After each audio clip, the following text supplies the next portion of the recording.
iyadoo harooyinka dabiiciga ah ay yihiin kuwo qabow, taasoon aqbalaynin in lagu qubaysto gudaheeda, balse waxaa jira harooyin qurux badan kuwaas oo ka samaysan goobo dabiici ah oo qurux badan kumanaan dalxiisayaal ay u safraan sanad walba. Maanta waxaan idiin wadaa 10 harooyin ee ugu quruxda badan caalamka. Fadlan nala soco ilaa iyo dhammaad.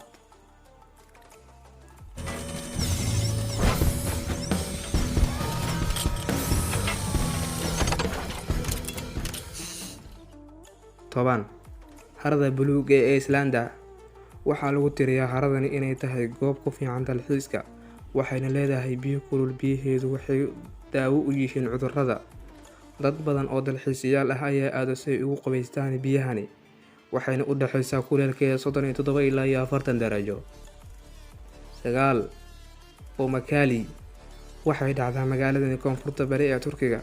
Dhererkeedu waa 160 mitir, waxayna ku fadhidaa masaafo 2700 mitir oo iskuweer. Waxay ka samaysan tahay dhammaanteed maado caddaan ah, taasoo loo maleeyo inay baraf tahay, balse waa qaar ka mid ah kaarboon calcium. Qof kasta wuxuu jeclaanayaa inuu ku raaxaysto goobtaas soo jiidashada leh uuna ku qubaysto biyaheeda. 8 Harada Hamilton.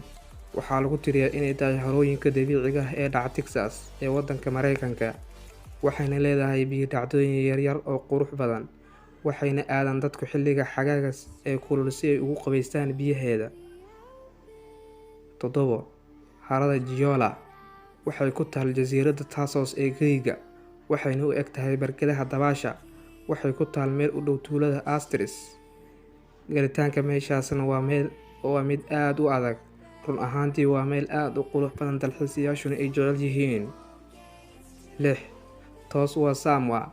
Waa haro dabiici ah oo ku taala jasiiradda Apollo ee Samoa, waana god weyn oo ku yaalla goob aad iyo aad u qurux badan dhinac walba oo aad ka eegto.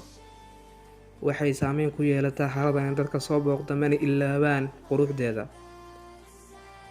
Wuxuu gaarayaa dhererkeeda 30 mitir, waxaana aada kumanaan dalxiisayaal ah, waxaana aada dad dabaasha aad iyo aad u yaqaana si ay ugu gudbaan gudaha hoose ee godkani.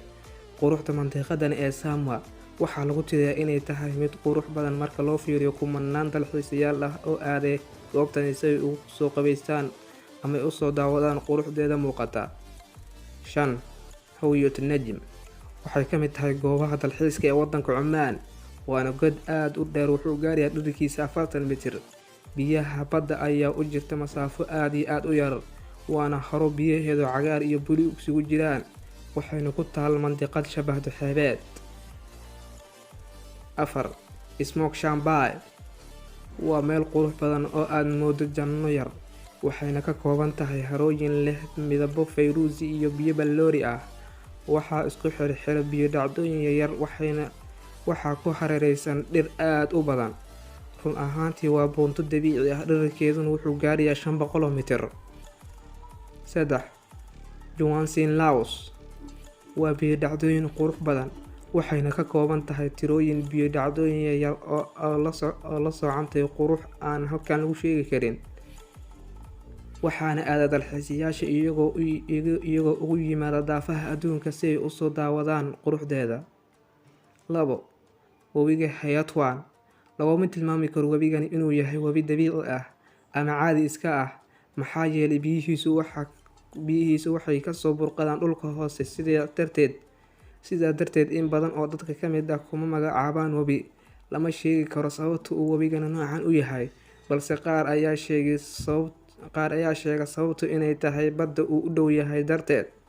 Dalxiisayaasha ayaa uga soo safra meelo fogfog ee adduunka si ay ugu qubaystaan biyahani ballooriga ah.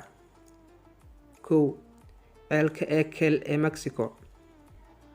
Wuxuu dhacaa masaafo 3 kiiloomitir ee magaalada Shakiza, waana meel furan qaab wareeg ah oo ay ku wareegsan yihiin geedo iyo qaar ka mid ah khudaarta, taasoo u soo daataan sidii biyo dhacdooyinka camal.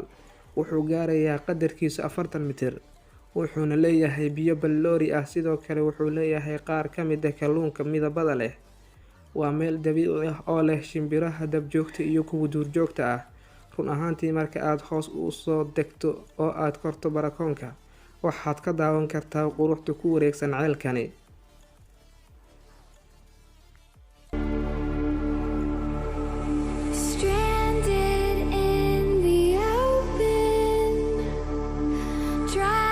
الله سبحانه وتعالى وحنوق الله يستنعمين كان أنا كان وحنوق باهي هاي إن إلى النعمين كان الله سبحانه وتعالى أنك شكرنا فضلا نوقتك تعليق أيامكم بدي فضلا لايك صار فيديو كان القديات كعصوتين سبسكرايب ده